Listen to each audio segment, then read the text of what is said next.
વનીકરણ વિભાગ અને સ્થાનિક સંસ્થાઓની સક્રિય કામગીરી ડભોઈમાં ઉત્તરાયણ પર્વે કરુણા અભિયાન હેઠળ 5 પક્ષીઓના જીવ બચાવાયા. ડભોઈ અને સમગ્ર તાલુકામાં ઉત્તરાયણ અને વાસી ઉત્તરાયણના પર્વની હર્ષોલ્લાસ સાથે ઉજવણી કરવામાં આવી હતી. જો કે આ આનંદના પર્વ વચ્ચે આકાશમાં ઉડતા અબોલ પક્ષીઓ માટે પતંગની કાતિલ દોરી જીવલેણ સાબિત થઈ છે. ડભોઈ તાલુકામાં કરુણા અભિયાન અંતર્ગત વનીકરણ વિભાગ અને સ્થાનિક સેવાભાવી સંસ્થાઓના સંયુક્ત પ્રયાસોથી અનેક પક્ષીઓને નવજીવન મળ્યું છે.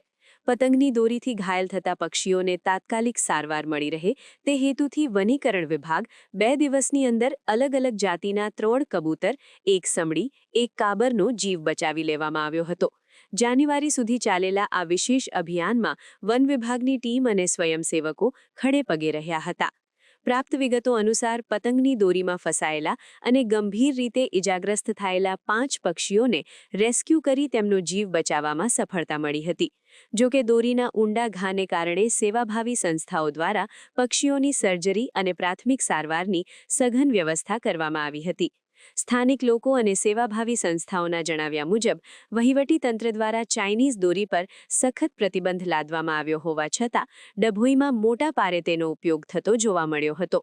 પક્ષીઓ ઇજાગ્રસ્ત થવા પાછળનું મુખ્ય કારણ આ જીવલેણ ચાઇનીઝ દોરી હોવાનું સામે આવ્યું છે. પક્ષીઓને બચાવવા માટે પૂરો પ્રયાસ કરાયો છે, પરંતુ ચાઇનીઝ દોરી એટલી ઘાતક હોય છે કે પક્ષીઓના પાંખ અને ગળાના ભાગે ગંભીર ઇજાઓ પહોંચે છે. લોકોએ પ્રતિબંધિત દોરીનો ઉપયોગ ટાળવો જોઈએ. સમાચારની અવનવી અપડેટ જોતા રહો નિખરતા ગુજરાત ન્યૂઝ સાથે. નિખરતા ગુજરાત ન્યૂઝને લાઇક, શેર, સબસ્ક્રાઇબ કરો અને બેલ આઇકન દબાવીને સમાચારની ઝડપી માહિતી મેળવો.